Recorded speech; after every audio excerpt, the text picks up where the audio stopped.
I'd like to call to order the regular meeting on August 27th. The time is 6 o'clock.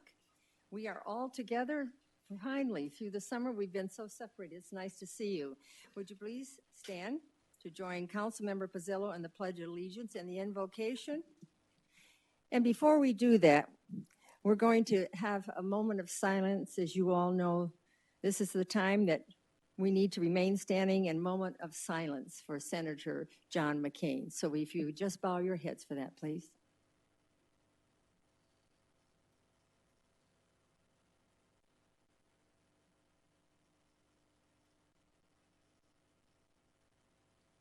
Thank you. Now, Councilman Pizzillo will say the prayer and the allegiance.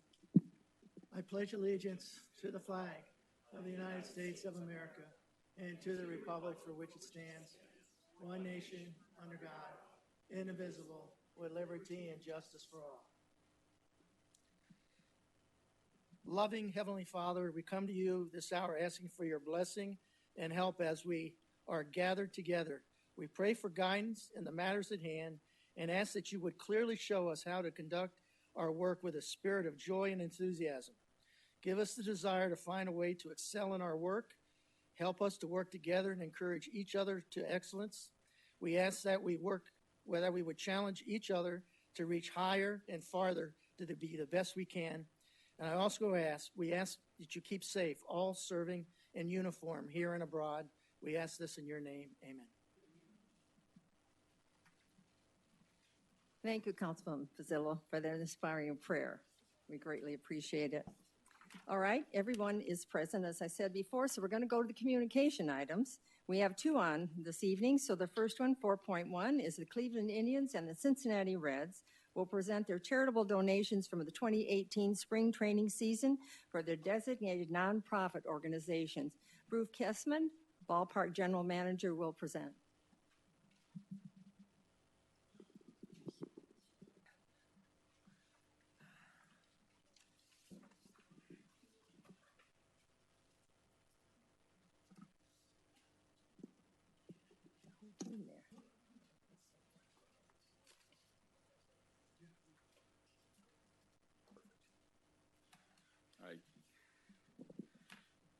Good evening, Mayor and Council members, and thank you for this opportunity to come before you this evening to recognize our spring training partners, the Indians and the Reds, and the tremendous support that they show to our community, as well as the beneficiaries in which they are contributing to.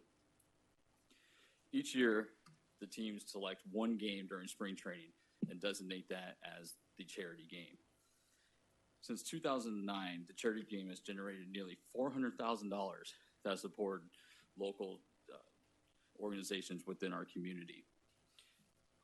This year, the Indians and Reds selected the Southwest Valley YMCA and the New Life Center as the beneficiaries of this year's charity game, which nearly generated $130,000. In addition, the Indians and Reds also host an annual celebrity golf outing, which is hosted up at Estrella Mountain Ranch and benefits the Hope Team. This year, they raised nearly $50,000 to help support the efforts of the Hope Team.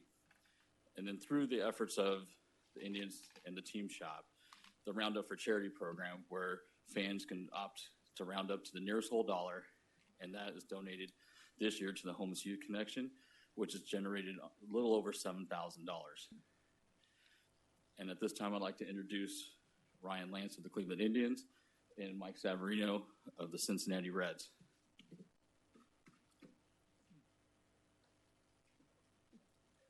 Welcome. Well, thank you. Thank you, Bruce. Good evening, everybody. Mayor Lord, Vice Mayor Campbell, council members, on behalf of the Cincinnati Reds Baseball Club, I'd like to thank you for the opportunity to participate in this presentation tonight. The Reds are thrilled to be involved with all the amazing organizations that you're hearing about tonight. And from the golf tournament to the charity game to the Roundup for Charity program, we're just thrilled to be associated with all of them, and it's turned out to be really a worthwhile situation for everyone all the way around. The organization that we chose as our partner for the annual spring training charity game is the New Life Center. As a refuge from domestic violence, New Life Center plays an extremely important role in the lives of so many Southwest Valley families. The Reds are truly honored to be associated with such a vital member of this community. It is our hope that the proceeds from the charity game will assist in furthering the mission of New Life Center. And at this time, I'd like to introduce the CEO of New Life Center, Mariah Moon. Good evening, Mayor Lord and City Council members. My name is Mariah Moon, CEO of New Life Center. New Life Center is a domestic violence shelter around the corner in Goodyear. We have 102 beds, and within those campus walls, 70% of our population are kids. We are providing basic needs to big needs, and it is with your support that we are able to have our doors open every single day to meet those needs. When I first started in February, one of the first things I picked up on was the community wraparound support that you have given to our shelter. I have seen shelters all over the state, and I have never seen one that has been so supported by their community. So from the bottom of my heart, thank you to the Cincinnati Reds and Mike for allowing us to receive this check today, and thank you to the City of Goodyear for your ongoing support. Thank you. Well, thank you very much for coming.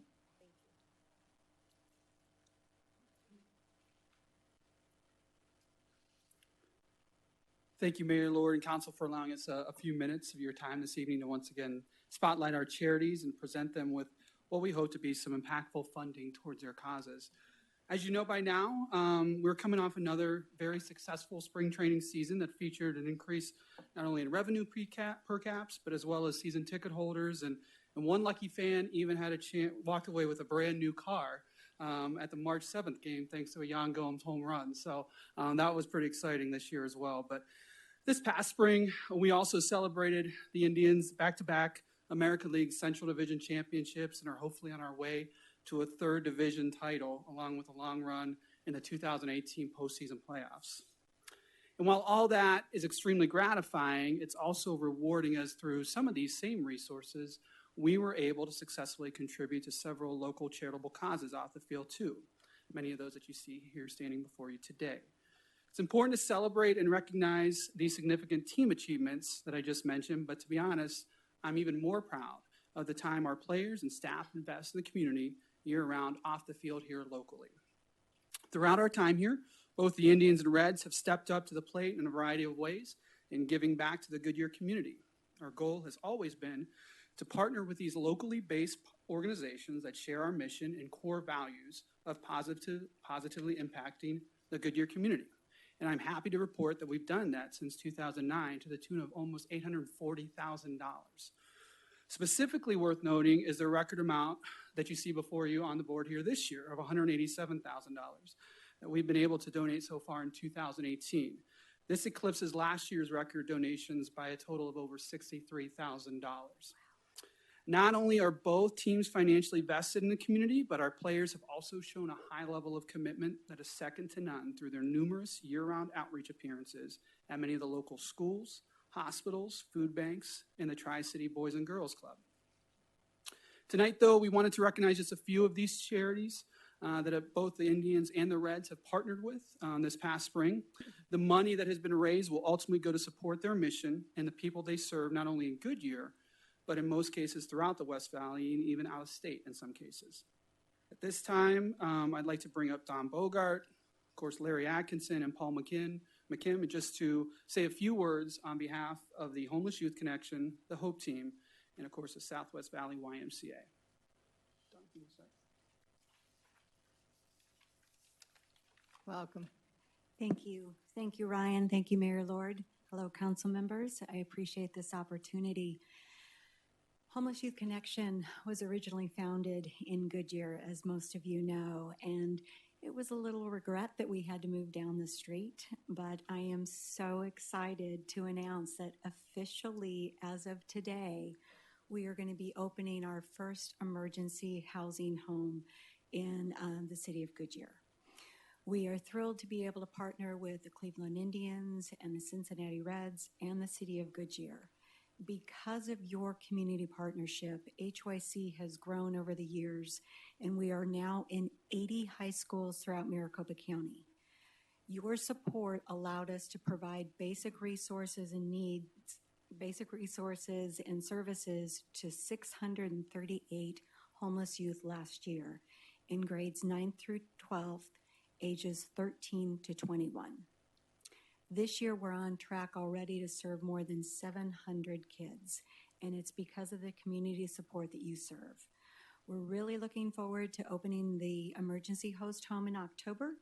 We're going to invite everybody for an open house, and again, we really appreciate the continued support from the City of Goodyear, the Reds, and the Indians. Thank you. Well, thank you.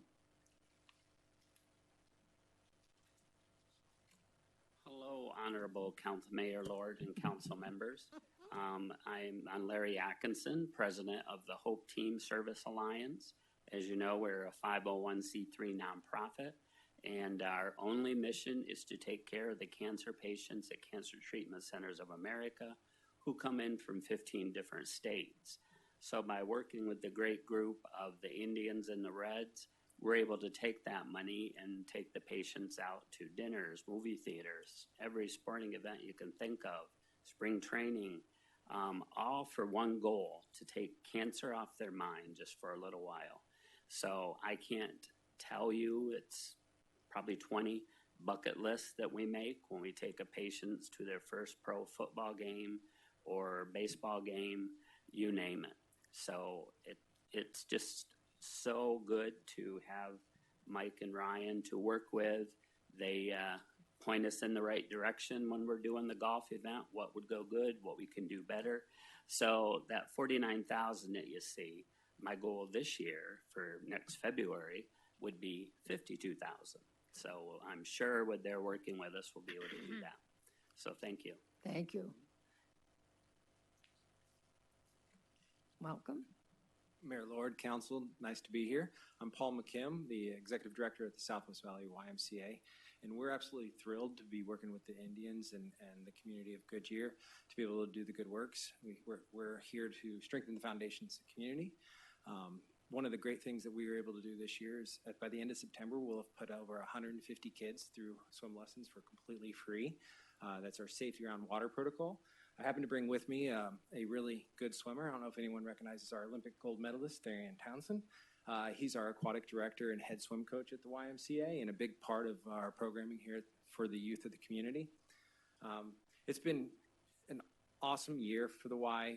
We've increased our summer camp participation, and a lot of this is due from the charitable gifts that we received like this that allow us to offer financial assistance for our families so they can have a place to know their children are safe and grow, and our programming helps children have a sense of achievement. We design specific programs that allow them to be successful in stages that help them grow and thrive and become contributing adults in our society. So this is a wonderful gift, and I thank you for the opportunity to be receiving this through the Indians. Great, thank you. You have to give me a hint, Bruce. Are you finished with those presentations? Because I can tell you I have some council people up here that want to praise and thank and all of that. So where are that we? does conclude our presentation. And at the end, if you don't mind, we do have some Could we, I checks think, and then if take you don't pictures. mind, can I let them just get out there what they'd like to say before we do that? Because then that's picture time. We'll never get them back to the microphone. So if you don't mind, council, this is your time, because as far as your mayor goes, this is absolutely outstanding. What cooperation we've had with the two teams. We were so fortunate to get you. And then all these organizations is so important. So I want the council to talk to you. So who wants to start? All right, Brandon. Yeah, just like Mayor Lord said, I mean, it's a great partnership with Indians and the Reds, and then how they benefit all the charities that support the whole community, all the great needs that are out there. But it's great to see organizations that step up and help provide those needs that our citizens need. So thank you so much for the partnership, and also working with our great nonprofits and making a difference in our community. It means a lot to us and means a lot to our residents. So thank you so much. Jerry? You're going to hear this a lot. Thank you very much, especially to the Indians and the Reds for all the hard work and everything that you do to bring this to our community. You really have become members of our family in the last, 10 years, and we hope to continue this for a long, long time. So thank you very much. And to all the organizations and all the wonderful work you do for our citizens here in Goodyear and the West Valley. It's absolutely wonderful. And I thank you for all you do and all your people who work with you do as well. So thank you. Wally? Well, Mike and Ryan, we're so happy to see you again. Every time you come before us, you have wonderful news. I don't care what it is. It's always awesome. It's always positive. But I want to thank Bruce and his staff for the wonderful staff work and cooperation that you yourself do with the Indians and the Reds. They're so important to our community and to our city, and we're so honored to have them here, and we appreciate all they do and all they give back. To the charities, they're all so important. It's always hard to raise enough money to do all that you want to do, and we understand that. And we're so grateful to the Reds and the Indians for giving you this opportunity to have this extra money that you can provide more services to our residents and to the West Valley. So thank you all so much for all that you do, and know that you're very, very much appreciated. Laura? I've become increasingly aware of the impact that professional sports organizations have in their charitable giving.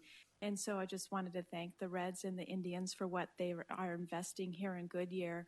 And to those who are providing these great social services, I want to say thank you for meeting the needs, identifying the needs, meeting them day after day. You are making a huge impact in Goodyear.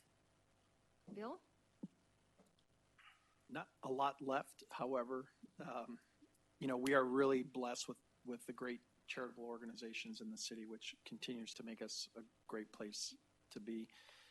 For the Indians and the Reds, I think we tend to forget you are a year-round resident here, and the fact that we have such a strong partnership with our teams really is something that we are very proud of and something that we should talk more about. You don't see this going on in any of the other communities with spring training.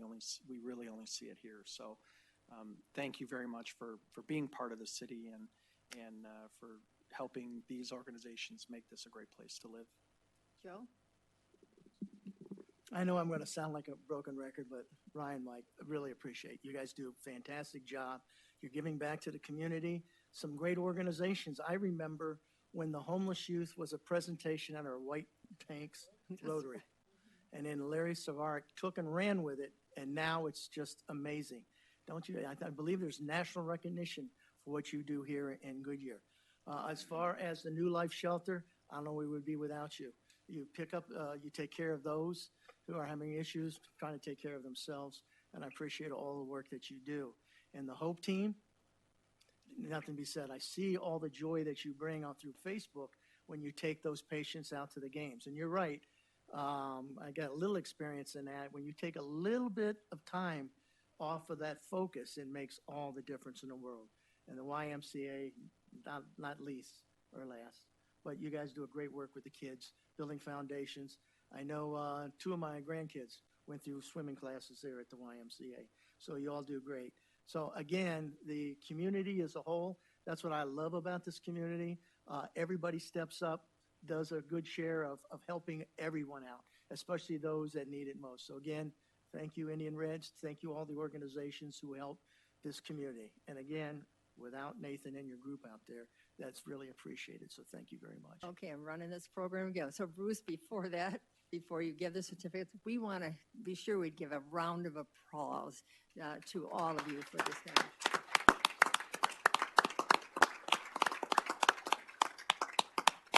Now it's over to you. Would you like the presentations?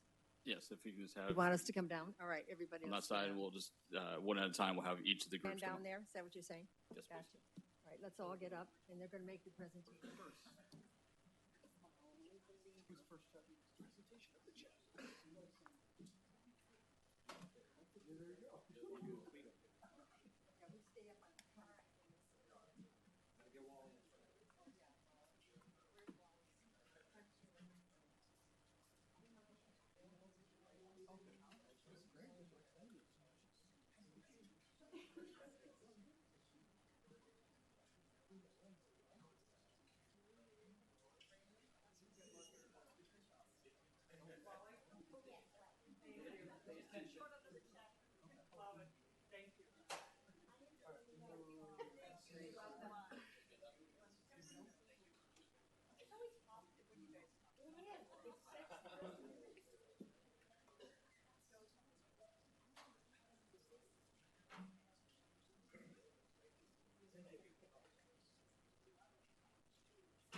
Herding cats.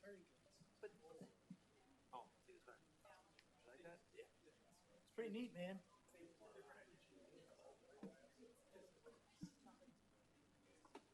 It's getting very competitive out there, so you gotta.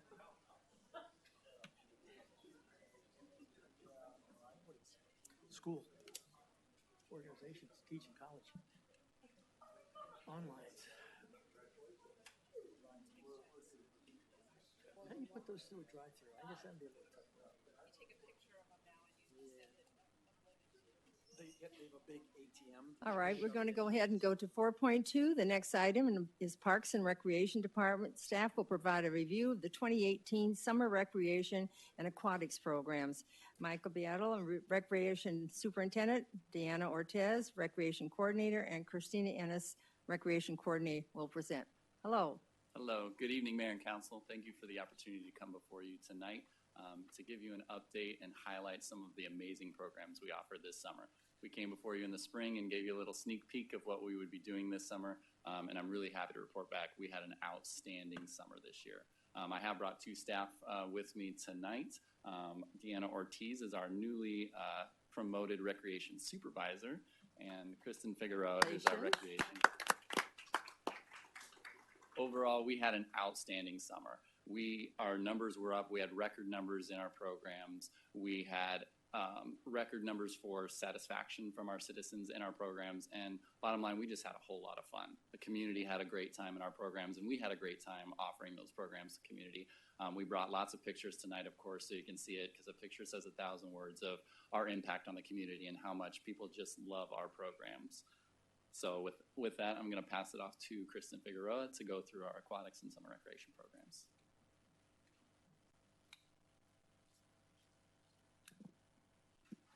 Good evening, Mayor and Council. Thank you so much for the opportunity today to come and speak with you about the aquatics programs. Like Mike said, we did have record-breaking numbers this summer. We'll start off with our pool visits. This summer, we had over 35,000 people come to the pool. This includes our open swim teams, swim lessons, every program, and then also our summer rec and some of the rentals as well. Additionally, we had over 931 participants for swim lessons, which is a huge increase of 75% over last summer. So we offered almost over 400 swim lessons this summer. So these were not only preschool, but we also offered adult lessons and parent-child lessons this summer. We also had high media exposure, so we had Smart Shopper out, and they really focused on our cheaper programs, our open swim, our free events. And then we also had News 12 come out, and they captured the world's largest swim lesson. Other highlights from our programs, our junior guard program, we had about 6 participants in that. They came and they shadowed the guards. They learned all about CPR, everything it means to be a lifeguard and to provide safety to the pool. The other highlight for programs was our Family Fun Night. So we had 3 of these this summer. Each one of them had almost 250 participants at them. So we had food trucks at one of them, movie night, and then we also did a back to school bash where we did raffles for school supplies, had pizza. So it was just a lot of fun for the entire community to come out to. Oh, wrong button.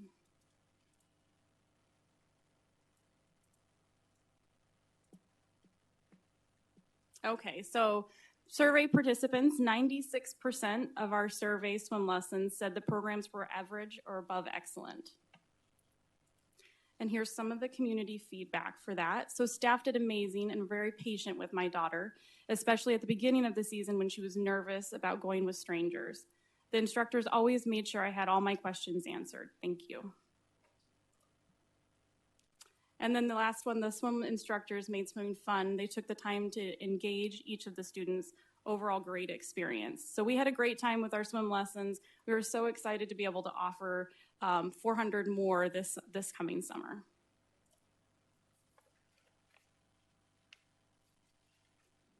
Good evening, Mayor and Council. I would just like to highlight a few things from the summer recreation program. So this summer we were able to have 3 recreation sites. We were super excited. We were completely full. We had 627 kids at the 3 recreation sites, which was an increase of 58%. Some of the activities that we offer, everything is weekly theme-based, so our activities coincide with the weekly themes. So some of the things we'd like to highlight is a squishy, which is kind of like an adult stress ball, but for kids, they're painted and they're super cute and they're kind of the trendy thing. We did pottery with the kids where they actually were able to make it, and then the next day they came back and painted it, and then we put a glaze on it, as well as we had some photography classes. So that was something new to expose the kids to actually taking pictures. The person who actually takes our pictures, Hannah, actually came out and taught the kids. So we had digital cameras. She was able to teach them about some angles and different things. So they really enjoyed that. And these are just some of the activities that we participate in as far as the group games, the presentations. We bring out the fire and the police. We talk about wellness, how important it is to stay active, eating healthy. We also did photography, we did yoga and choir classes. And this is just the things to keep the kids busy. They're there for up to 10 hours a day, 5 days a week. So it's a lot of time. So we want to give them a variety of activities and programs. Next is our field trips. We went to Elevate, the trampoline park here in Goodyear. We went bowling. We went to Estrella Falls. And we also went to the pool. Another program I'd like to highlight is our Junior Leader Program. This summer, we were able to have 15 within our program. And this was really nice because this was the first year one of our previous junior leaders actually was able to be hired this summer as a City of Goodyear employee. So this is just kind of a transitional program. He went from a participant to a junior leader to this year an actual paid staff. So that's really neat. And he was able to learn those basic job skills at the recreation site last summer. So we'll be sharing some of those with you later. So our survey showed that 91% of the recreation participants rated the program above average or excellent. And our community feedback was, I thought the program was beyond awesome, and the fact that my kids asked to go next year made me elated. Our next comment was the staff was amazing. They really superseded my expectations. My children had such a wonderful summer. Thanks to this program and the incredible people running it, we'll be back next year for sure.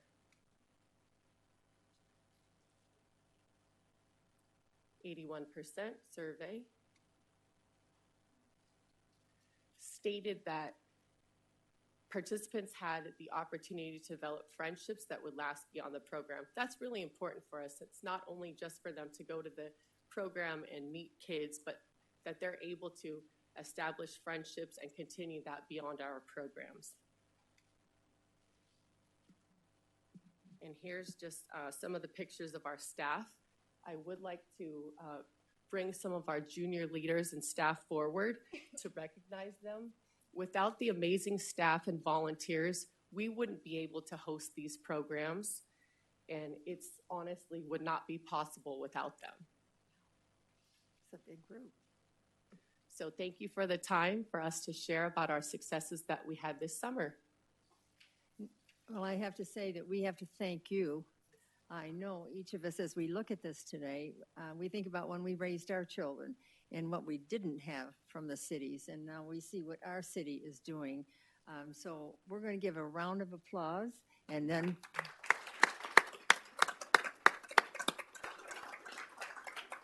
this applause is to you, students. Yes, yeah, we're going to do a picture with them. Okay. Anybody want any comments? You feel like Bill? Go ahead. Is Bruce still here too? So Nathan, the entire parks staff, which includes the ballpark, which is why I wanted to make sure Bruce was still here.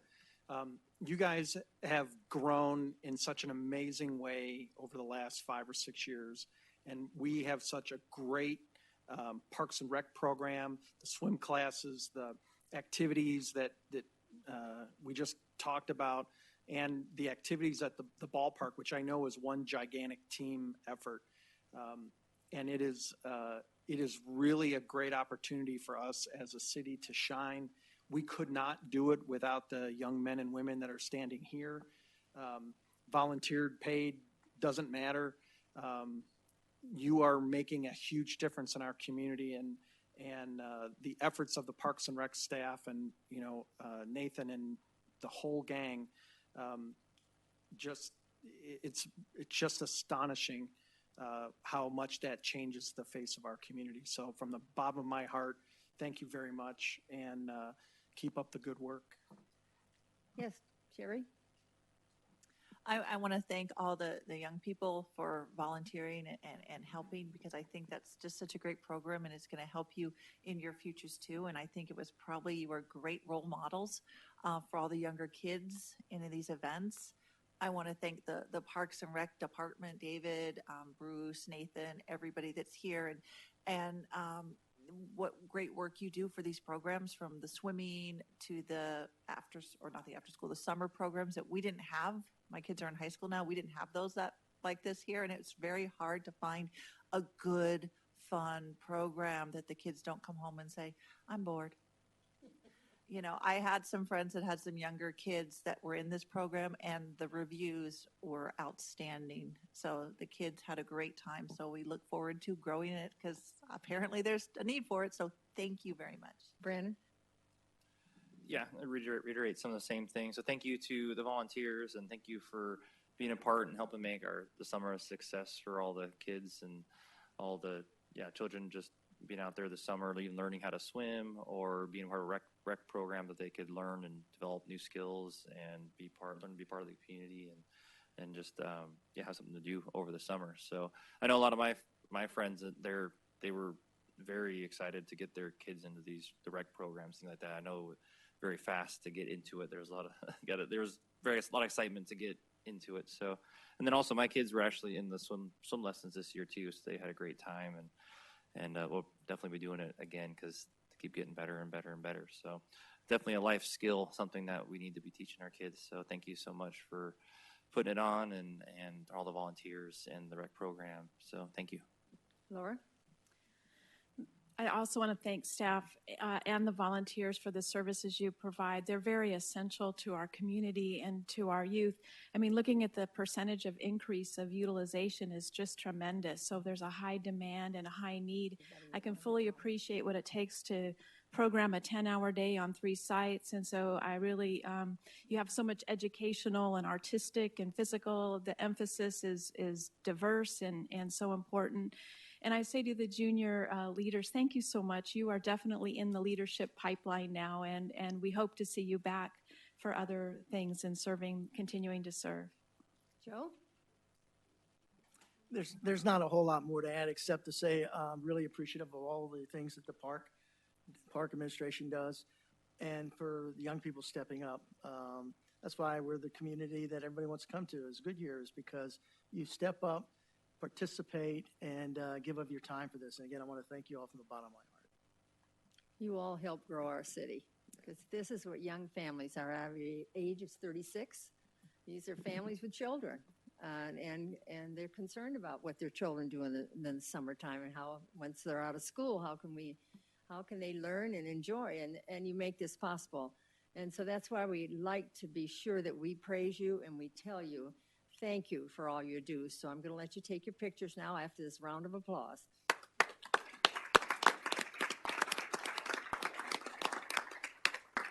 All up. All right, guys, we'll try to crowd in.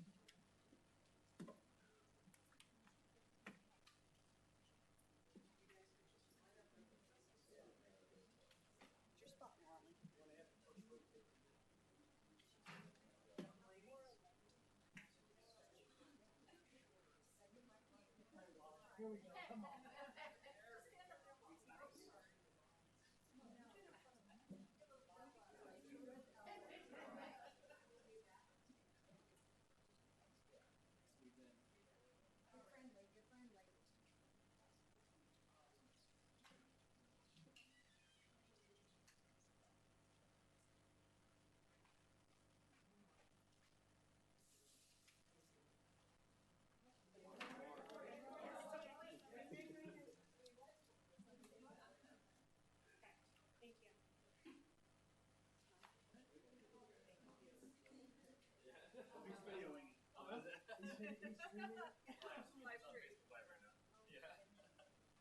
No, you're probably like on Snapchat. They don't do Facebook that age. Or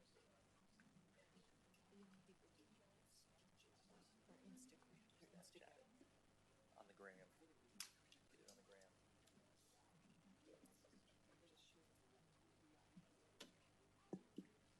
All right, we're now at the consent. So will the city clerk please read consent agenda items 6.1 through 6.2? I better do the citizens first. comments? Yeah, I would think after all the time we've taken, you're absolutely right.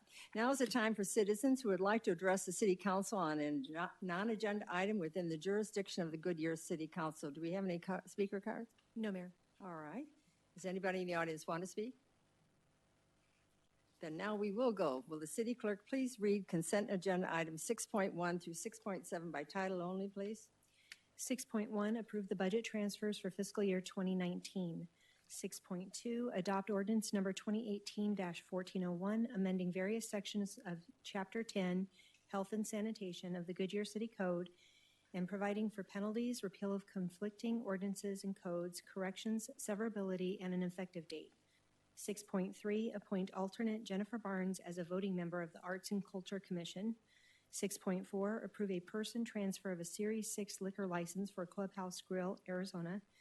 6.5, approve Amendment 5 to the IGA with the Regional Public Transit Authority to add 5 annual holidays to the Avondale Zoom Neighborhood Circulator Service in Goodyear. 6.6, approve a liquor license acquisition of control for Buffalo Wild Wings. And 6.7, accept the dedication of an electric utility and access easement from Palm Place Plaza Condominium Association. Thank you very much. Does anyone on the council wish to remove an item from the consent agenda? All right, then can I have a motion, a second, please?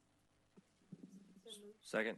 I heard a motion from from Vice Mayor Campbell and a second from Councilman Hampton. Roll call vote, please. Vice Mayor Campbell? Aye. Councilmember Loretano? Aye. Councilmember Stipp? Aye. Councilmember Hampton, Aye. Councilmember Kano, Aye. Councilmember Pizzillo, Aye. Mayor Lord. Aye. The motion carries. So the question is Jennifer Barnes here this evening? All right, so, oh, she is here. Okay, then. No, She's not here. All right, so that you'll do that loyalty at another Yes. day. All right, so let's go on to business. I would like to remind council to refrain from asking any questions until the staff presentation are complete and there's a motion on the table. The first item is a public hearing to consider the draft land use assumptions and infrastructure improvement plans. Open the public hearing. Lori Riggenroth, Finance Manager, Budget and Research, will present.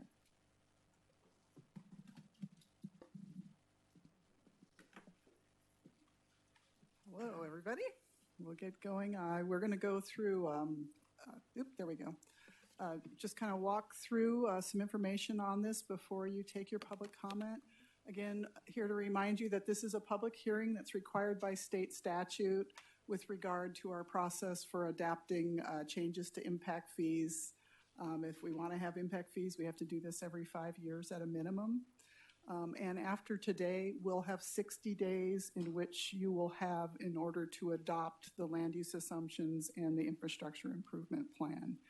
And then, as you are well aware, we've been holding a significant amount of stakeholder conversations with regard to the plans, draft plans that were posted.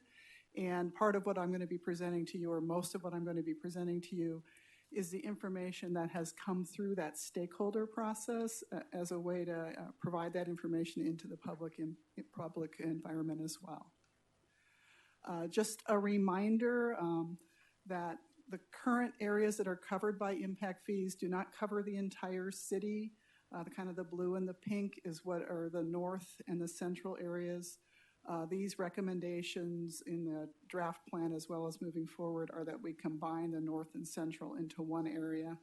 And then the area in the south that's shown in green and yellow is what's considered south. The yellow is there because that's the only portion that the water and wastewater portions of the south fee cover. Just as a reminder, we started this path with the council in February. Staff started about 9 months before that working on the underlying studies with a consultant. But in February, we came to you with a plan that was built under the concept of growth paying for growth, which meant all of the costs associated with growth infrastructure. We included costs such as expansions. If growth required an expansion on an existing facility, we've included the cost of that, anything that was triggered by that. Prior plan, or the existing plan, didn't assume inflation on the cost of the projects. We have included inflation in the 10-year plan, and we've also included the anticipated cost of financing projects that are included in this plan. You can't wait until all the fees are collected to build the infrastructure. Sometimes you have to build that infrastructure before the fees have been collected. Per the statute, this is a 10-year plan. It assumes 10 years of growth and 10 years of the facilities that growth would demand. And as we said in February, and as we've continued to talk about with you and the stakeholders, this has generated very high fees compared to what's currently in place.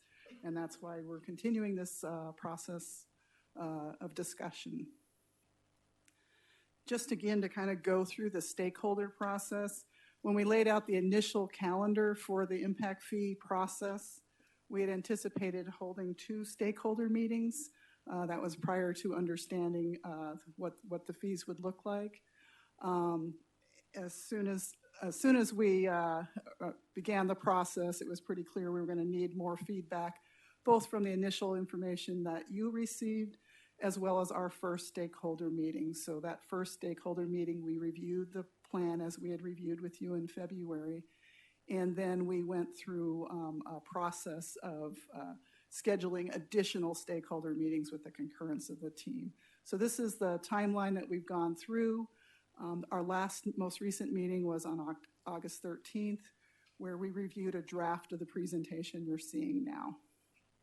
And I just wanted to remind you that this stakeholder process has involved a wide group of entities represented, and each meeting involves sending out more than 300 invitations via email. So again, the stakeholder meetings, we were all very clear that the fees were too high. That was why we were there and having those conversations. Everybody in the room agrees that we want Goodyear to succeed and grow. That's been very evident, a very cooperative environment, I believe you'll hear between staff and the community. And again, we've had representatives from the Home Builders Association, commercial, industrial, developers, across the gamut of potential stakeholders. As we started the process with the stakeholders, we decided that we needed to keep track of the information that we were gathering and the questions that were being raised. One of the attachments in your materials today was a list of those items that came up during the stakeholder process. We've just been using that as a tool to keep track of where we are and document when we've resolved items or where the status is. And in that process, we talked about classifying items as either technical or mechanical or error type things versus policy items.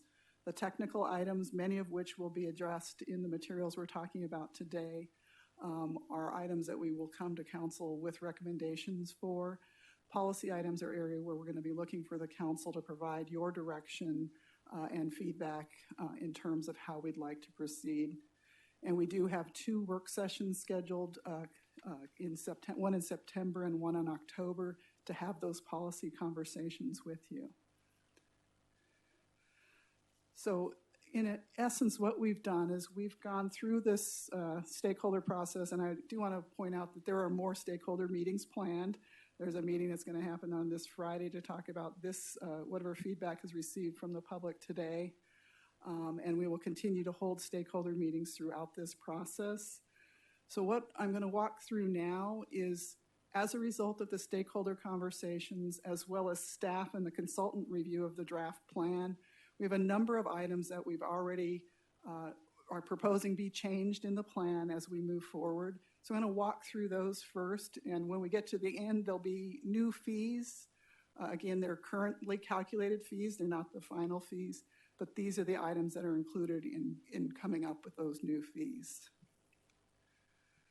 So the first thing is, in terms of the land use assumptions part of the plans, there was no change in the population assumptions, and there was no change in the growth assumptions in terms of jobs. However, there was a decision to redistribute the job growth information based on that we felt there was more jobs allocated to the south area. So there was some shifting of jobs from the north to from the south to the north central, but it didn't change the total assumption about job growth. So, and the land use assumptions were a topic of discussion in the stakeholder process. Now to go through each of the technical or the programmatic areas in the parks program, and I'm going to walk through some areas where we've had enough time to have conversations with the stakeholders to get to a point where we feel we're supported in the recommendation. A little later on, we'll have a couple items that we haven't finished the full discussion on that will continue that discussion.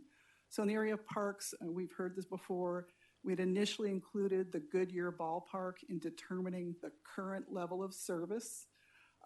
In discussing with the stakeholders and reviewing our own internal records, and in conjunction with the Parks Department, we have removed the Goodyear Ballpark in determining the current service level for the parks area in the North Central.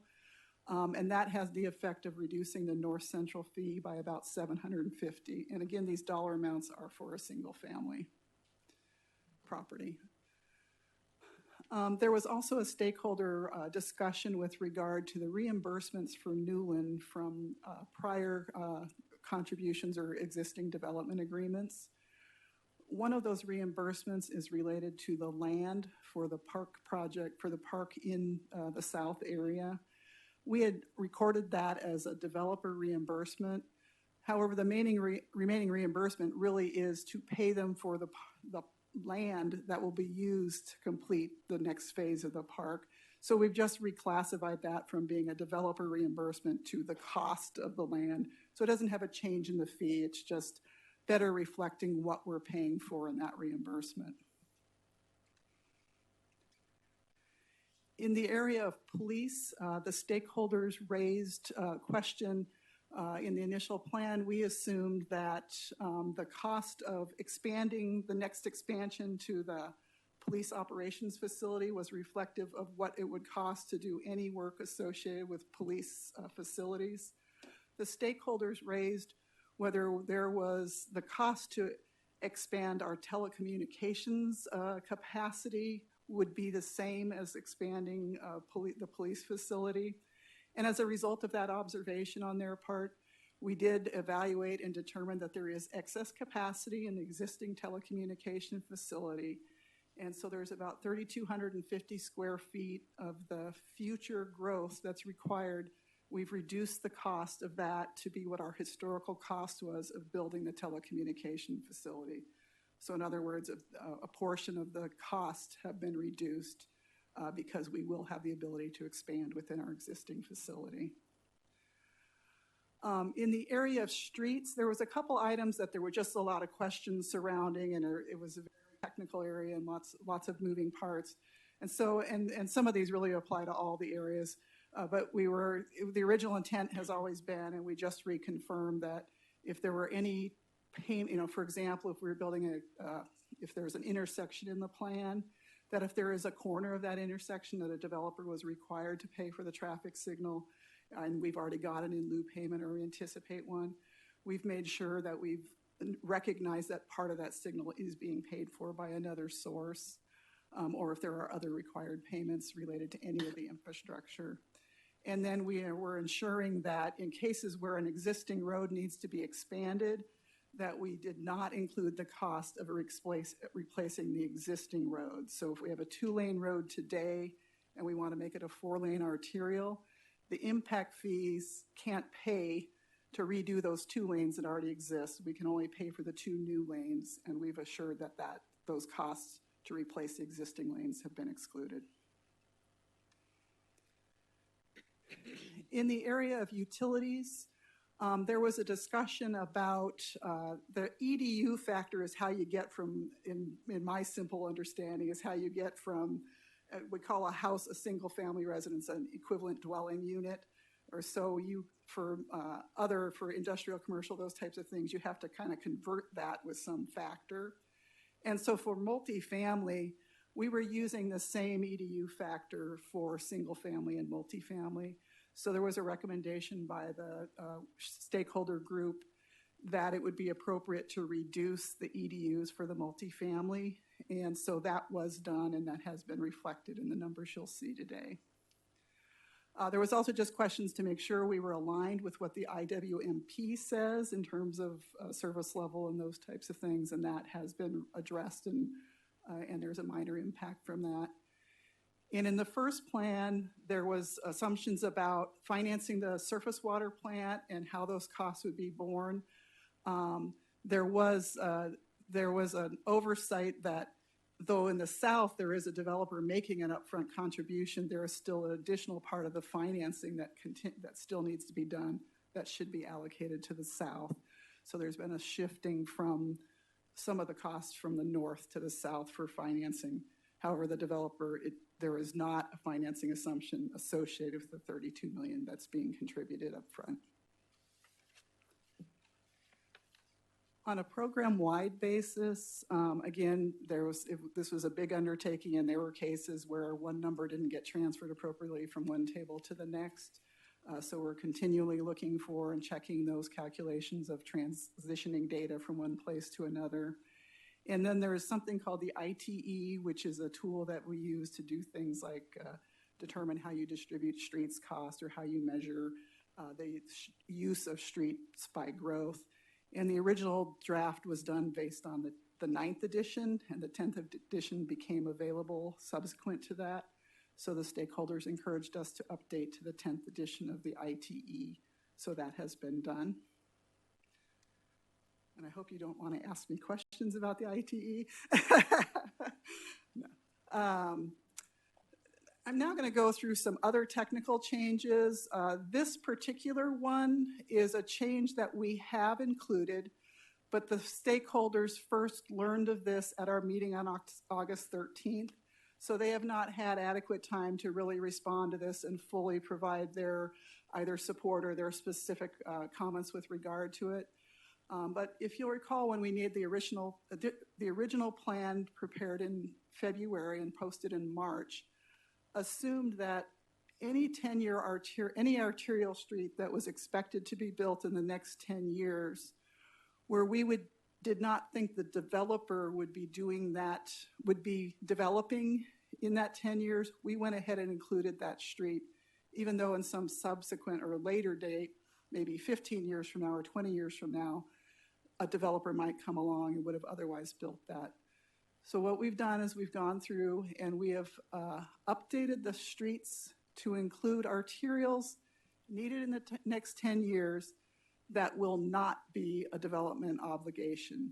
So for example, something adjacent to state land, an existing intersection that has to be expanded. So those types of situations where there would not be a developer who would be obligated to do that type of work. So that is now the streets that are included. Again, we started this process over a year ago, so they did reevaluate the streets that we thought would be built in the next 10 years, and it took a number of streets out, and a few streets projects were added due to the current development patterns. The stakeholders did talk about some other ways to decide what streets to include. Those included conversations about, because we talked a lot about scallop streets or the gaps in the sidewalks, things that we know are important to the council. And so we talked about, well, we could approach it by taking a street-by-street analysis and think about, should we allow sidewalks on this street, but should we not on that one? Another thing was that we could do an approach where we identified every street that we think would be built in the next 10 years, including those that the developers we think development will come along, and then show them in the plan and then taper off, well, this one and that one we believe a developer will do, and this other one we think will be done that way. That may be a good solution in the future, but it would be complex, time-consuming effort at this point in time, and we would probably get to the same place that we are right now. And then in addition, we had some concerns about the statute says if it's in the plan, we would have to reimburse a developer if they put in the street. So if we identified the wrong street as being which ones the developers would do, we just had some general concerns and don't feel it's the right time to move forward with that right now. But again, this is an area we haven't fully discussed with the stakeholders. We have included it in the numbers because of the significance of the change, but I want you to know that we are continuing that conversation with them. There were a couple other changes. When we met with the stakeholders in June on the police facility, we did address the cost of the police operations facility expansion to the cost in the current CIP. When we started this process, we hadn't adopted the new CIP. So that's a change that we put in and presented to the stakeholders. So we're reflecting that at a cost now known, or the anticipated costs. In fire, there was an oversight where the level of service in the south was set at the one in the north central area. And it is a different level of service there, so we consider this a technical correction. We are including the south at the service level that currently exists, and that did cause an increase in the fee.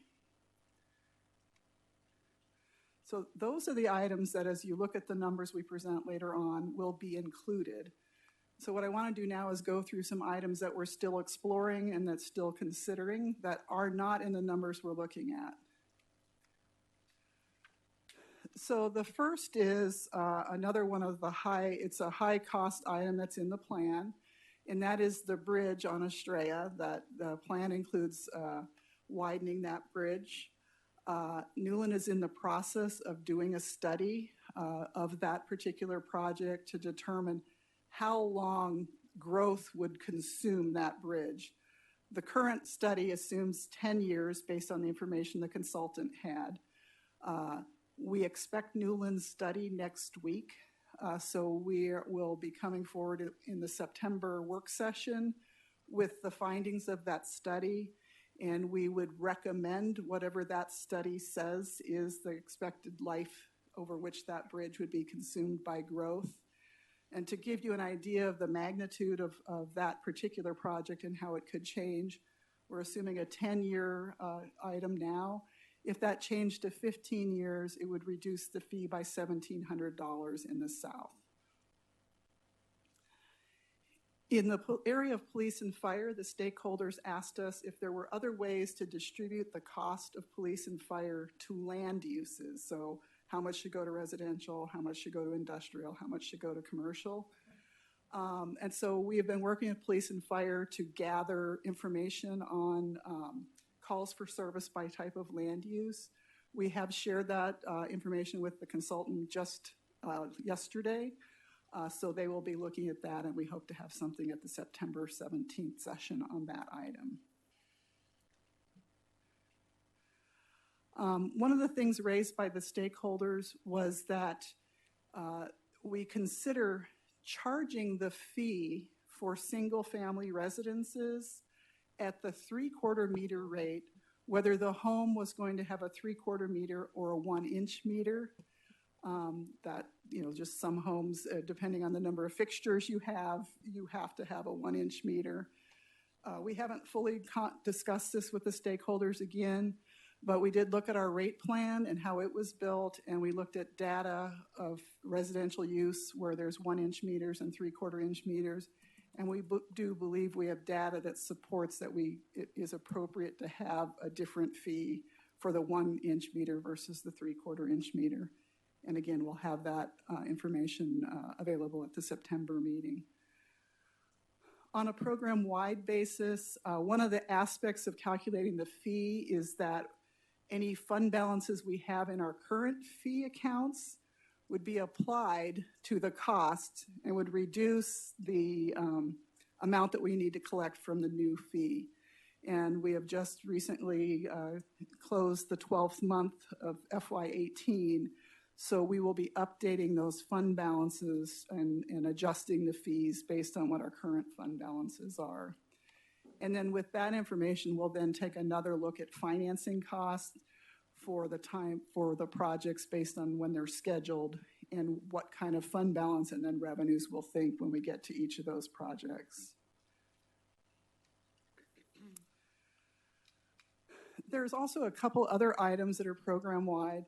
One is that the stakeholders asked us to estimate the impact of the moratorium.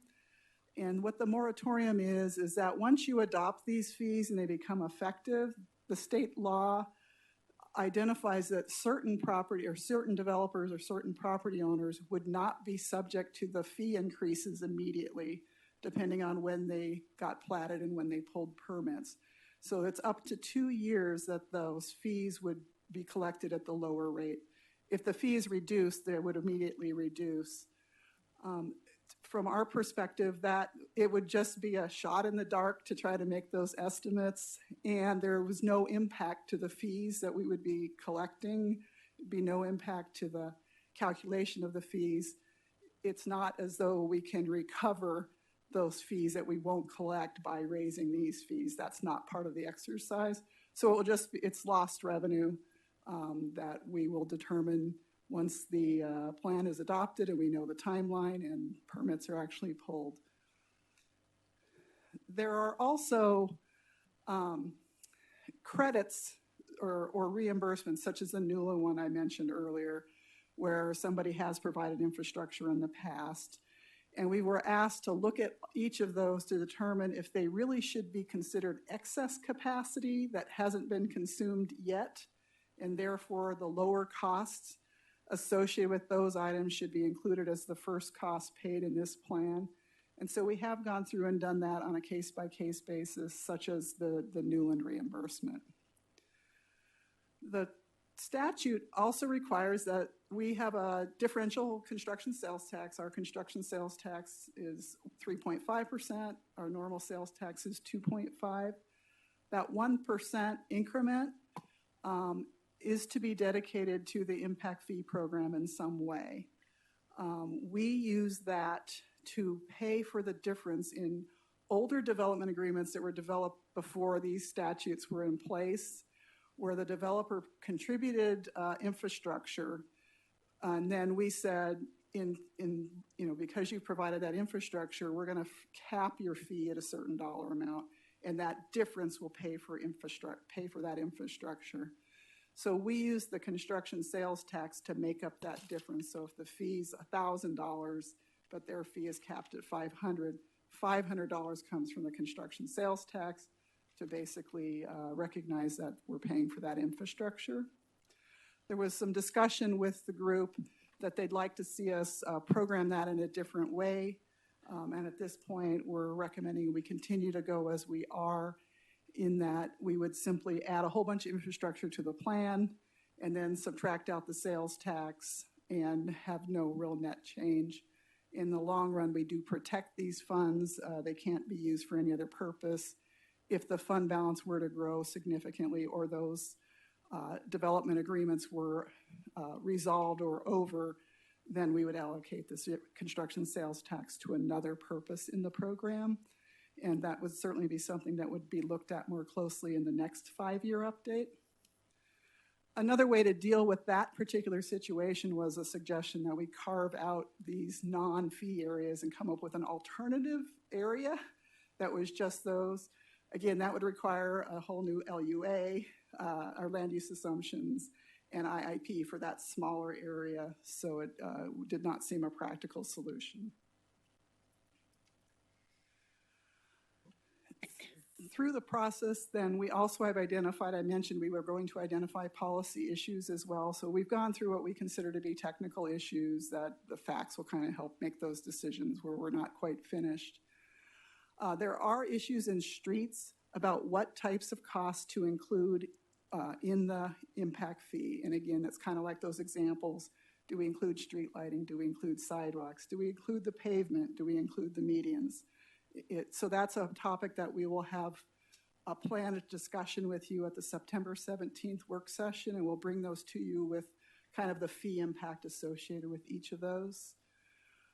There's also a kind of a program-wide issue of there are a few instances where if we have to expand something, we have to do something different to the rest of the thing. And so the best examples are if we have to expand the street and we're forced to relocate utilities, we would not have relocated those utilities if it weren't for growth requiring us to expand the street. Another example is any kind of mandated treatment changes or those types of things in something like a wastewater plant. We're continuing to explore both of those. And again, those are areas where we'll come back on September 17th with some information for you on the cost and some options there or some recommendations there. So with those items that we've talked about that were included, we have some new numbers for the fees. So this chart shows you the current fee. So this is the north central area. The current fee is just over $14,000. The fees we presented in March were nearly $24,000. And with the changes that we've talked about so far, this fee is above $17,000. The main reason for the change in this particular area is the removal of a number of streets projects. So the streets is the biggest change. And then also that redistribution of the water plant financing cost is the other major change in this particular area. In the south, the fees have inched up a little, about $500, a little less than $500. Again, that's primarily due to what I talked about with the fire station, where we were using a lower level of service than they actually have in the south. So by correcting that level of service, that part of the fee has gone up. And this is also the area where if that bridge change that we're anticipating, that would impact this fee and reduce this fee. We've also prepared the non-residential fee examples for you. You'll see that in the south, the retail and office fees have gone up, and then the industrial has gone down. We had a conversation with the consultant on Thursday and are meeting with them again on Thursday to talk about that. We believe that's primarily due to that ITE manual change that distributes costs between land uses, but we'll be able to report to you more specifically at the September work session. And then you'll see in the central area, the fees have all dropped with the changes that we've gone through. I know you're always asking me for what's going on with the other cities, so we thought we'd pull together a little chart, and I can give you some update on what we've heard as of this afternoon. So this chart is now showing the first three bars are the current north fee in Goodyear. It's the fee that was presented on the March update, and then the next bar is that says Goodyear, GY 827 in for north. That's what the current fees look like. So the columns with the dark outline around them are what the August calculation sets the fees at. And then you'll see off to the side the other cities. What I can tell you about the other cities is that Surprise is about 3 months behind us. They anticipate having a work session in the middle of October to talk about their fees. Avondale is having a work session on September 17th, similar to our work session. Their fees are currently around $17,000, and they anticipate new fees around $18,000. So there'll be a slight tick up in their fees under their current effort.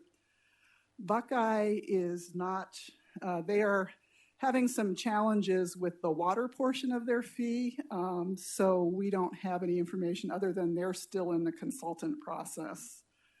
And then Peoria, we understand that they're probably going to be out with some information in the next couple weeks, so hopefully before our September 17th session, we'll have something on Peoria. And we weren't able to get anything from Gilbert today. So I just want to remind you that adopting the infrastructure improvement plan and the related land use assumptions is the key step in this whole process. Whatever we adopt in that plan, that infrastructure we must assure is built, and we must assure the funding is allocated. So it's essentially, once we adopt these two plans, they are the basis for setting the fees moving forward.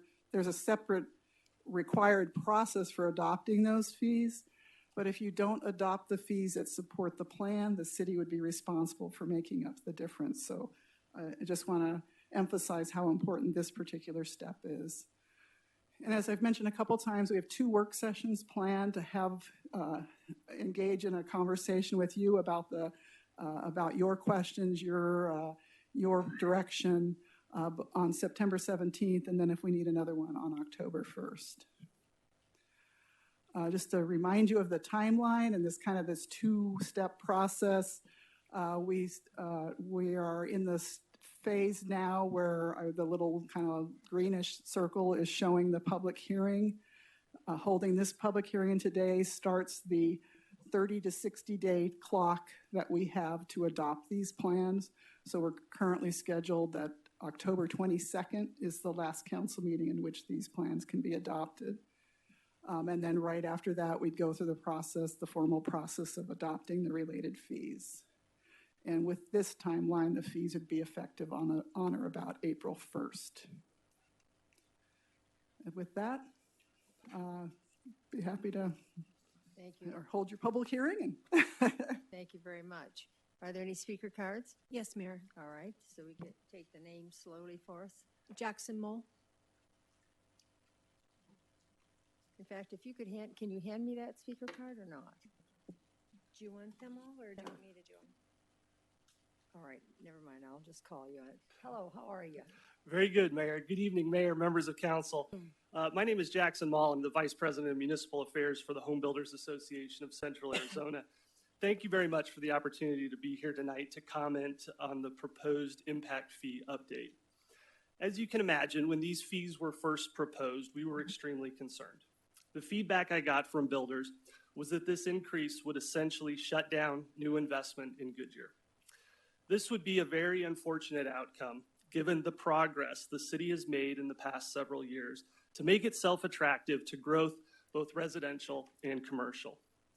We understand that growth creates the need for additional infrastructure. However, we want to make sure that the city finds the proper balance between funding the needed infrastructure and maintaining its competitiveness for economic development opportunities, including home building. This is why we were very pleased when the city decided to take additional time for stakeholder outreach. As you can see from staff's presentation, we believe that this process is working. We are still evaluating the conclusions reached on the technical issues, but this is clearly a significant improvement from the original draft in the North Central service area. However, we continue to be extremely concerned about the fees in South Goodyear because there are not as many opportunities to revise the infrastructure improvement plan to lower the fees. Finally, I want to express my appreciation to staff for the hard work during this process. They have been extremely thoughtful in their consideration of our requests and very responsive with feedback and additional information. I'm looking forward to continuing to work through the process with them and with the council. While we continue to be concerned about the proposed fees, I remain optimistic that we will reach an outcome that benefits both builders and the city. Thank you again for the opportunity to speak, and I'm happy to answer any questions you may have. Thank you very much. Next speaker. Jeff Booley.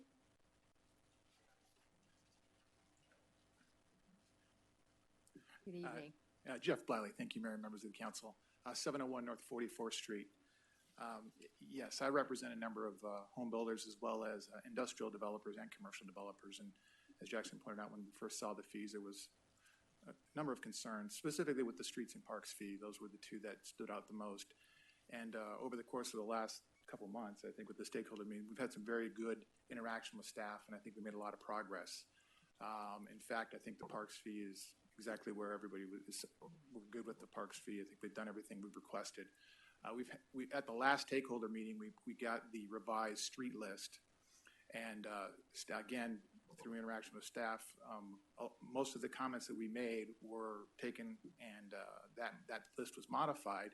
There are a few streets that we're still looking at that were added that weren't initially anticipated as being needed in the next 10 years, and now are in this list as being needed. So we want the opportunity to go over with staff a bit more to make sure that we've got a list that adequately addresses all the streets that are needed in the next 10 years. During the process, one issue did come up that we weren't initially focused on, and that was the sewer fee, which there was actually an error, I think, in the initial calculations. So during the process, that fee went up significantly when that error was corrected. And at that time, it became more aware that there was also a component of the fee that dealt with having to make a very significant improvement to the solid handling facility for the existing facility because of a mandated regulation.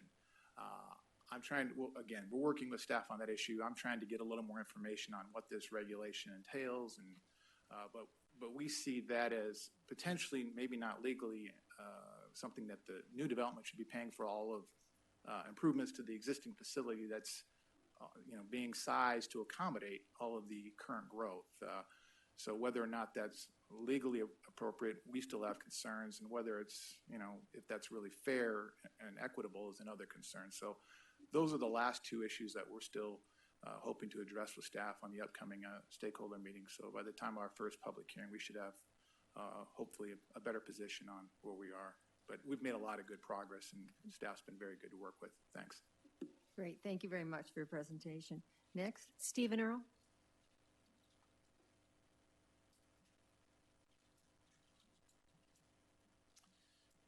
Mayor Lord, members of council, my name is Stephen Earle. I am here in behalf of a number of property owners in the west part of Goodyear, about 2,000 acres or more. Phil Miller and I began representing these property owners more than 10 years ago.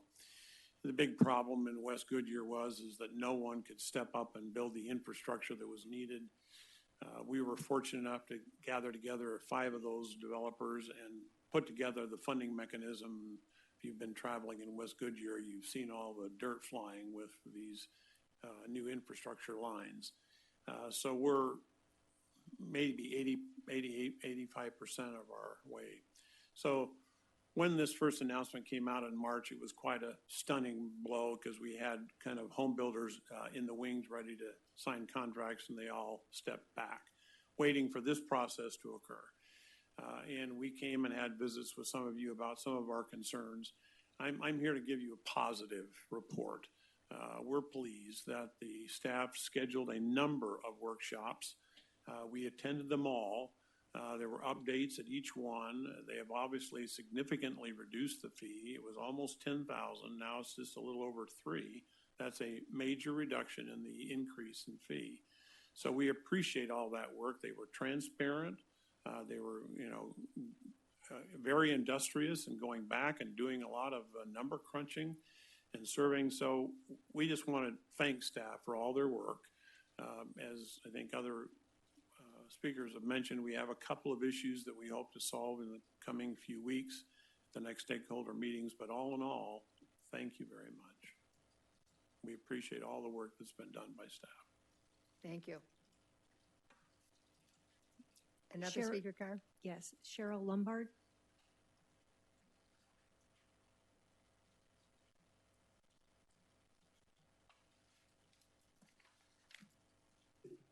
Good evening, Mayor and staff, or Mayor and Council. Thank you, staff. My name is Cheryl Lombard. I'm the president of Valley Partnership. We represent the real estate development industry. I'm here on behalf of, I'll say, our non-residential developers, the commercial and the industrial. And I want to echo the comments of the thanking of staff. Extending of time has been very helpful, and as you saw, has had a great impact in terms of the fees. We still have a couple of concerns, again, on behalf of the commercial and the industrial. You saw on the streets, it's still a significant increase. It's more than doubling the existing fee for streets for those parties. And we do have concerns that that's going to impact growth. I understand your policy of growth, paying for growth, but there are those balances. You heard from staff in terms of what other cities are doing. They are just kicking off, but it is a concern. We do have a suggestion in terms of timing of these fees, and if there's a way to ease into doing these things, some kind of a time period, like a 2-year phasing. That is something that could look at some of these developers, and especially on the commercial and industrial side, so that they can keep their current budgets. Otherwise, this is just a sticker shock still for them. So with that, we do want to thank you. We look forward to providing more feedback and working with staff. Thank you very much. Thank you. That was the last. Is that the last? All right, thank you very much. Well, then I'm going to close the public hearing. And we'll move on to the business item. So the next, at 7.2 on the business, is to consider approving a budget expenditure up to $3,250,000 to complete pavement management projects in various locations throughout the city. Yes, we have Ron Seawright, Streets and Traffic Superintendent, and Brian Harville, Pavement Manager Coordinator, will present. Good evening, Honorable Mayor and members of Council. Today we're here to present our 2018-2019 pavement management projects. Brian is here with me, and I'll introduce him in a second, but just a few words about Brian. Since he took over the full-time pavement management coordinator position, he has done an excellent job with communicating to our residents. He notifies them ahead of time prior to the projects. He communicates always during the projects, and he also works with them after the project should they have any questions. He's also been very diligent about ensuring that the contractors provide the city with the best type of product possible. So at this time, I'd like to introduce Brian Harville to present our 2018-2019 pavement management projects. Thank you, Ron. Excuse me. Good evening, Mayor and Council. As Ron said, I will be presenting the 2019 pavement management program.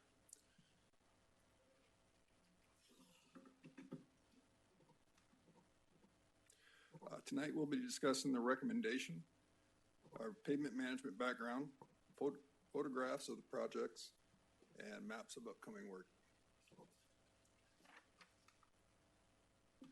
We are seeking approval for budget expenditure not to exceed $3,250,000 for the 2018-19 pavement management program. We have four major considerations in formulating a payment management plan each year. Roadway classification, payment condition, group treatments, and development and utility considerations. We want to benefit as many residents as possible with the funds allotted.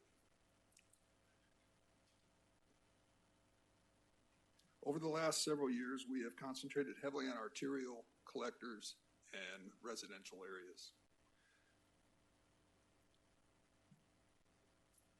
while still maintaining every road that wasn't treated as safe and as possible. As discussed in past presentations, the Payment Condition Index, PCI, is a numeric rating between 1 and 100, given to roadways based on a combination of their surface condition and distresses. A good road will have a PCI between 70 and 100. A fair road will have a PCI between 50 and 69. A poor road between 25 and 49, and a failing road under 25. While we want to improve our poor and failing roads, we almost more importantly want to maintain our fair and good roads to keep them from becoming poor. It is much less expensive to maintain a good road than to reconstruct a poor road. So a successful plan will have a mixture of poor and fair roads being treated. We do our best to group roads that need like treatments into one preservation year. This allows the fewer contractors to be given, allows for fewer contractors in a given year and helps to improve quality assurance by minimizing concurrent projects and allowing more staff time and resources on each project. If a roadway is due for a treatment but has planned development that would call for improvements, we will maintain that roadway integrity and we will maintain the roadway integrity and safety without spending a large amount of funding until we can determine what is needed after improvements are made. Another instance that might delay needed treatment is utility improvements or repair. As I mentioned, excuse me.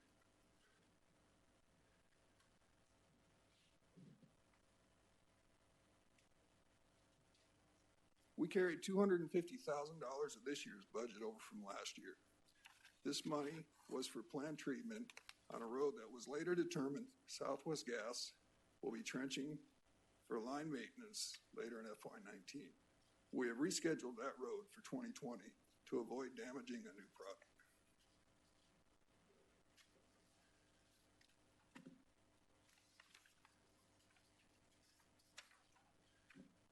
This graph illustrates the annual pavement management budget over the past 5 years, along with the network combined PCI associated with each year. With council's focus on pavement management, the budget was significantly increased. A combination of increased funding and cooperative funding has resulted in a total network PCI increase from 68.1 to a very respectable 74.5. Essentially, we have seen drastic improvements in our network over the last 5 years, thanks to an increase in funding from council.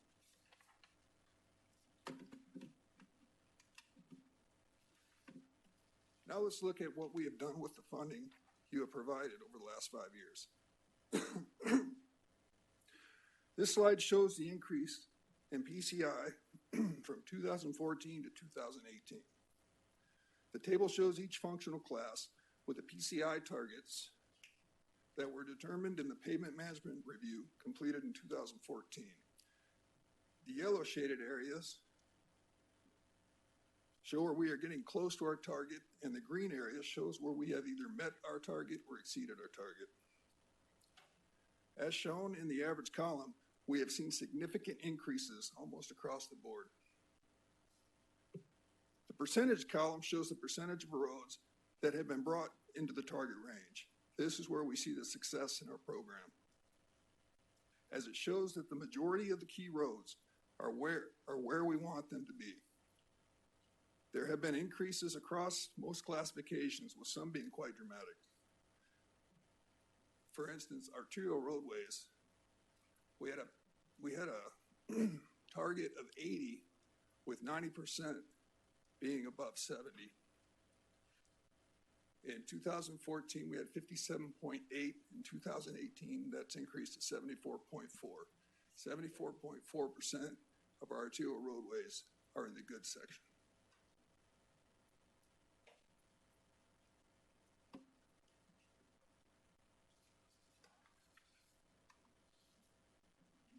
Now we have some pictures of projects that we've done in recent years. We had a hot in place recycle completed on Elliott Road in Estrella Mountain Ranch in 2016. This was a poor roadway that was close to 30 years old and had multiple preservation treatments in its lifetime. As of the March 2018 inventory performed by our contracted firm, the PCI is 91.4, which we are very pleased with. This is the product we will be placing on Estrella Parkway from Elliott Road south to the high school in October.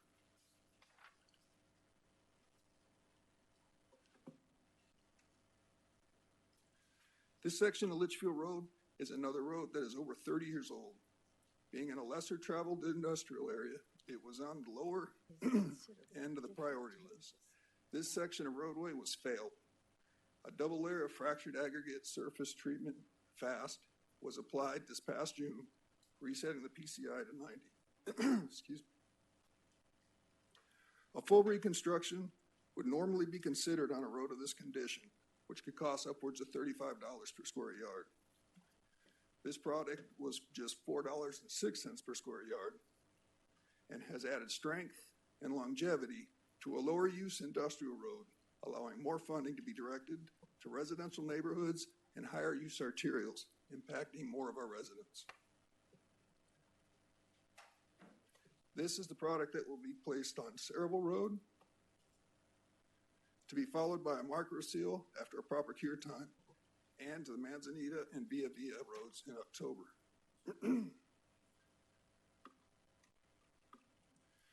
This neighborhood street in Palm Valley Phase 3 was in fair condition prior to the treatment. A Cape seal consisting of one layer of FAST and one layer of slurry seal was applied in April of 2017, resetting the PCI to 95. As of March 2018, its current PCI is 90.3, which again, we are very pleased with. This will be applying to the same treatment to the various neighborhoods throughout the city in the spring.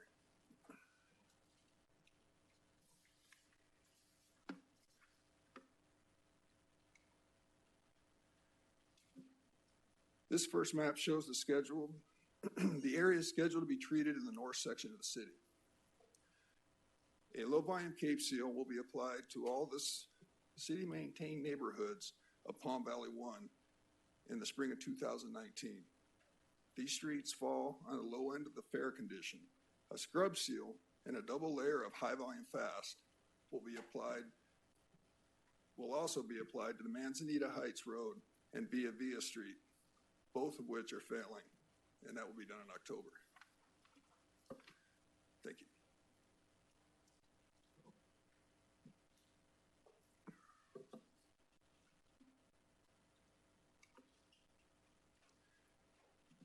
This map of the area scheduled for treatment in the central part of the city, parcels C, G, and 4, in Estrella Vista, will receive a low volume Cape seal, with the roads exhibiting a very poor pavement condition. Saraville Avenue will receive a modified Cape seal from MC 85 to Yuma Road. I say modified in that this road consists of several improvement projects over the past 10 years that have left the road with sections of varying age and conditions.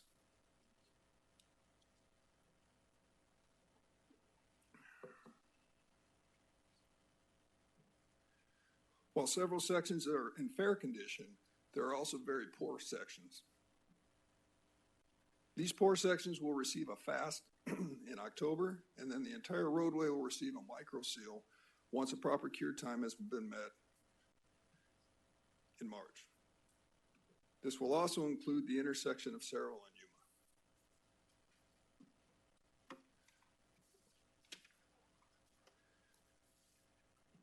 This final map is of the southern section of the city in Astoria Mountain Ranch. The trails in the summit neighborhoods, both in poor condition, will receive a low-volume Cape Seal in the spring of 2019. Astoria Parkway, also in poor condition, will receive a hot-in-place recycle from Elliott Road to just south of the Astoria Foothills High School.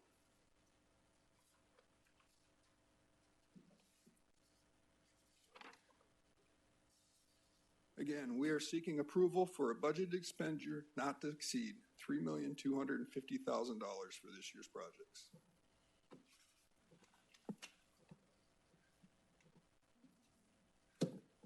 That's everything I have. Thank you very much. Are Thank there you. any speaker cards? No, Mayor.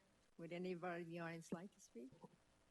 All right, then could I have a motion and a second to approve the budget expenditures of up to $3,250,000 to complete the pavement management projects in various locations throughout the city? Do I hear a motion? So moved. Second. I heard a motion by Councilman Stipp and a second by Councilman Hampton. Open for council discussion. Councilman Vazillo. Just a general comment. I appreciate all the efforts. Appreciate you having your target, laying out those streets throughout the city, and then putting in the best buck to get those streets brought up to speed. So I appreciate all the efforts that the staff does.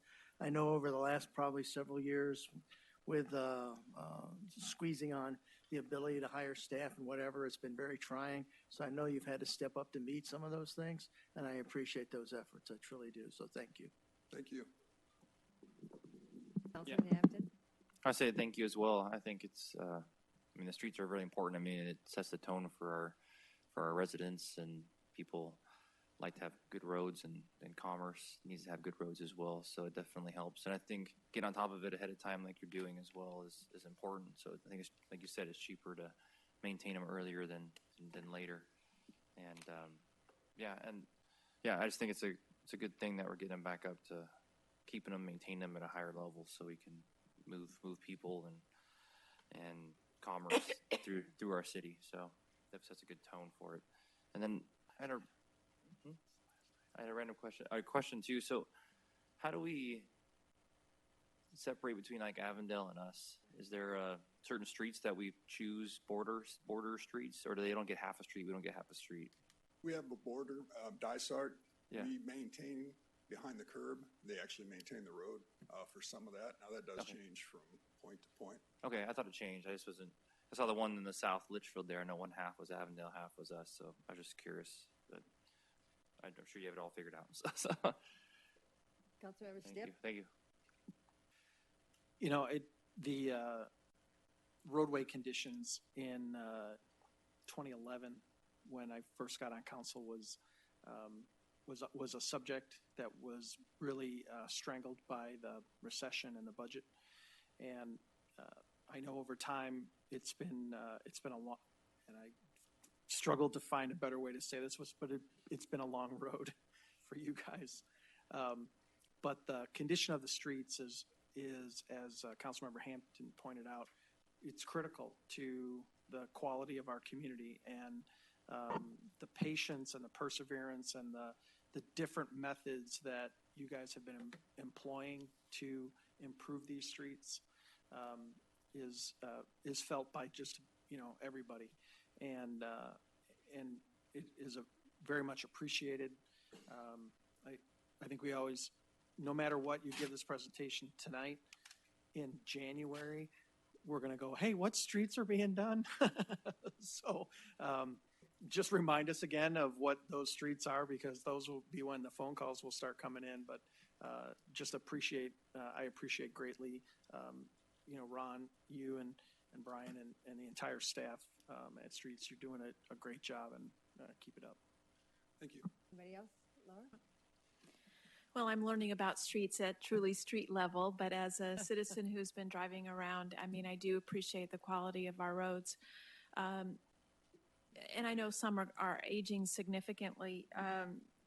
I appreciate how you're working to maintain the overall health of them so they don't deteriorate, but there are some failing roads, as you identified tonight, and so that's good that they're being addressed. Curious on what the our current inventory of failing roads are, if it's substantial or if you're able to address them. We're able to address them, the ones that are truly failing. And as I also stated, we have a good system to actually maintain those in a safe way until funding is appropriately available. Yeah, it must be a challenge to prioritize. Thank you. It is. Thank you. Any other comments? Well, I don't know about anybody else, but I thought the photographs were so much better than we've ever seen the roads in condition. And the numbers were so different than when were presented a few years back. So like you said, Bill, we're now funding it, and it's really great. So I appreciate it. And the other thing, listen, Brian, I appreciate you have to deal with the public, right? And that's not easy when people are talking about streets. They get very excited and demanding on the street. So good job. We greatly appreciate your service. All right. Thank you. All right. Are there any speaker cards? No, Mayor. All right. So could I have a motion a second to approve the budget expenditures up to $3,250,000 to complete the pavement management projects in various locations throughout the city? Mayor? A motion? Mayor, we already have the motion in Oh, we second. have a motion on the table. You know, I can't get through the meeting without doing something like this, can I? All right, so now we have a motion on the table, so all in favor say aye. Aye. Opposed? The ayes have it. All right. It's your turn. So we're at information items. Does council have any comments, accommodations, anything you want to propose? It's all in one. We've kind of changed this a little bit, so this is your time for about everything when I come, all right? All right. So yes. Well, thank you. I had my opportunity to attend the first League of Arizona Cities and Towns Conference, which was fascinating to hear and interact with people of small cities, large cities. And we share a number of common concerns, particularly in branding our cities, helping to shape an identity in the changing times. And there was a lot of conversation about communication and how essential that is to engage citizens where they are. And the way we used to engage them or may not be the same as what their needs are now. So I can see that there will be a lot of challenges for us to continue that through social media and other means, because the median age of our city is young, and they are online and interacting. And so it was a lot of good ideas. They said that every city manager gets hit up with ideas after conference. So, well, I look forward to talking further. Thank you. Anybody else? Yes, Sherry? Two things. First of all, for the League of Cities and Towns, I wanted to let John know he did a great job with the youth program. They really enjoyed it. So congratulations. I think it was great to bring those kids there. And then the second thing, for the cleanup in Estrella, I want to thank the city manager for helping get the additional word out. I know we posted it, but sometimes it does fall through the cracks. And some of the residents wanted it cleaned up quicker. And I know we're going out this week, and we were out this weekend to get the rest of the items.